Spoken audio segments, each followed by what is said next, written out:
11월 30일에 광주지방법원에서 전두환 씨의 고 조비오 신부에 대한 사자 명예훼손 혐의 1심 선고가 있었어요. 네. 이 재판부는 전 씨에게 징역 8개월에 집행유예 2년을 선고했는데요. 네. 이 재판부는 목격자 진술 그리고 군 관련 문서를 종합해서 분석을 하면 1980년 5월 21일 500md에 의한 기관총 사격이 있었다 하면서 군의 헬기 사격을 인정을 했어요. 그리고 전 씨가 헬기 사격이 없었다는 자신의 주장이 허위라고 인식을 하면서도 고의로 조 신부를 회고록에서 비난했다. 네. 이렇게 선고 이유를 밝히기도 했는데요. 이번 재판의 최대 쟁점은 1980년 5월 광주에서 실제 헬기 사격이 있었는지 여부였어요. 네, 이 헬기 사격이 사실이라면 전 씨는 허위 사실로 2016년 숨진 조 신부의 명예를 훼손한 게 성립되는 것이었기 때문이었는데요. 이 검찰과 전 씨 측이 올해 10월까지 공판을 통해서 헬기 사격 여부를 놓고 법정 공방을 벌이기도 했습니다. 그런데 이 재판부가 목격자 8명의 진술을 믿을 수가 있고 객관적 정황도 피해자 진술에 부합한다면서 1980년 5월 21일 500md 군용 헬기가 사격을 했다고 인정할 수 있다. 네, 이렇게 밝힌 거예요. 근데 이게 전 씨의 유죄가 인정된 것도 의미가 있지만 그럼요. 특히 5.18 민주화 운동에서 헬기 사격이 있었다는 사실이 법정에서 처음으로 사실로 인정되었기 때문에 더욱 큰 의미를 갖는 거죠. 그래서 이런 재판 결과가 5.18 진상규명에도 힘을 실어줄 수 있다. 이런 관측이 또 나오고 있습니다.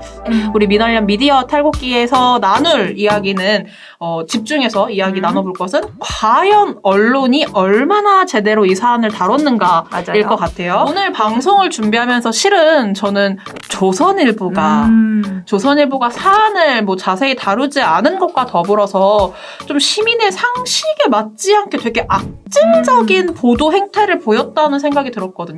맞아요. 이게 조선일보가 지면에 실은 사진이 있는데 그것부터 다른 언론들과 좀 차이가 극명하게 드러나는 것 같아요. 네, 이 아쉬운 점이 재판 결과나 의미를 짚어줘야 할 시점에 전시 차량에 날아든 시민들의 분노에만 집중한 보도가 있었다는 건데요.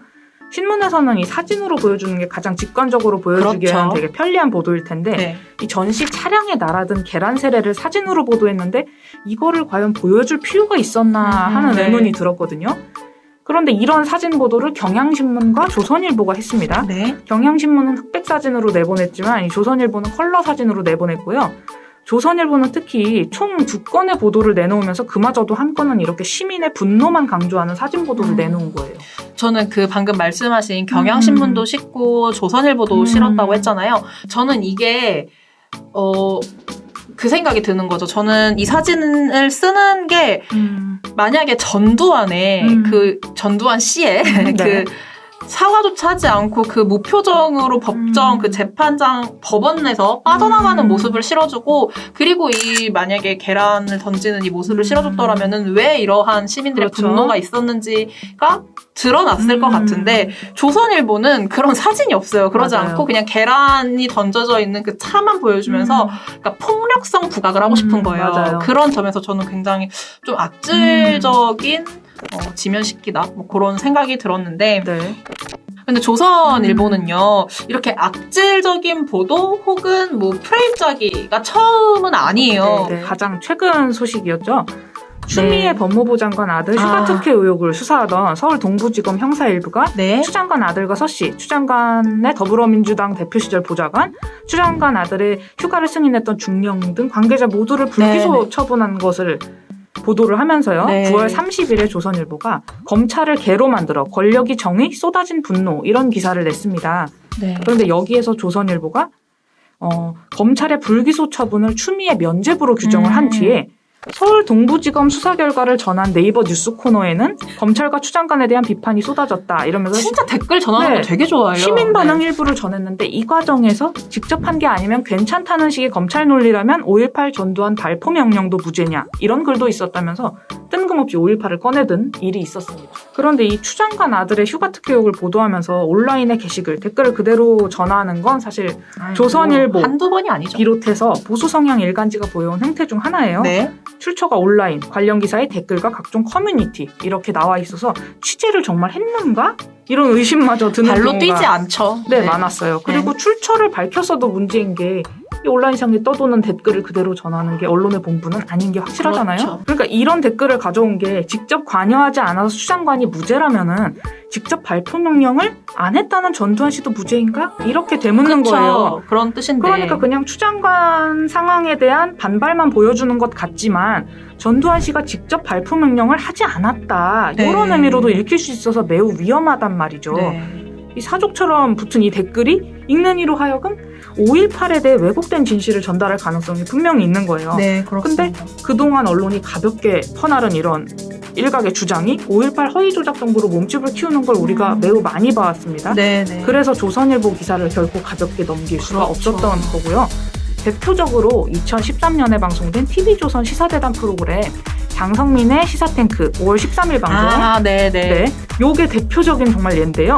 당시에 이 프로그램에 출연했던 북한 특수부대 장교 출신 탈북자 임천용 씨가 5.18은 북한군 600명이 침투해 벌인 전쟁이다. 이런 얼토당토하는 주장을 내놨어요. 말도 안 되는 소리를 했죠. 네.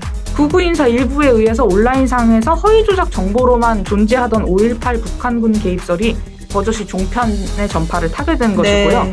이후에 이 허위 조작 정보가 분명한 5.18 북한군 개입설이 마치 진상규명이 필요한 사안인 것처럼 몸집이 커졌고요. 네. 급기야 우리가 잘 아는 그쵸. 2019년 2월 8일 김진태, 김순례, 이종명 자유한국당 의원이 주최한 5.18 진상규명 대국민 공청회, 여기에서 5.18 북한군 개입설이 등장을 해서 이 5.18 유가족들에게 깊은 상처를 줬습니다. 5.18 민주화운동을 말할 때마다 늘 하는 말인데요. 이 5.18 민주화운동은 대한민국의 민주주의를 한 걸음 앞서 나가게 했지만 그 뒤에는 부당한 권력에 저항을 했던 많은 이들의 희생이 따른 그야말로 민주화운동입니다. 네. 이 5.18 민주화운동 정신을 널리 알리는 보도는 활발하게 이루어져야 마땅하지만 특정 언론사가 이 자기 주장을 그대로 펴기 위해서 5.18을 악용하는 건 결코 해서는 안 되고요. 또 이번 판결, 전두환 씨 판결과 같이 재판부가 5.18 민주화운동 당시에 계엄군의 헬기 사격을 처음으로 사실로 인정했다는 네. 이런 판결의 의미를 설명해주지 않고 그저 수많은 재판 결과 중에 하나인 것처럼 소개하고 넘어가는 행태도 벌어지면 안 될 것 같습니다. 그리고 요즘 언론이 참 많잖아요. 그런데도 신문을 읽고 방송사 저녁 종합 뉴스를 찾아보는 건 이 수많은 사실 속에 깃든 의미를 정확하게 이들이 짚어주겠구나 하는 기대와 믿음이 있기 때문일 텐데 언론이라면 그 의미를 적절하고 확실하게 그러니까 적확하게 찾아내고 독자와 시청자들에게 전달해줘야 하지 않겠나 이런 생각을 해봅니다.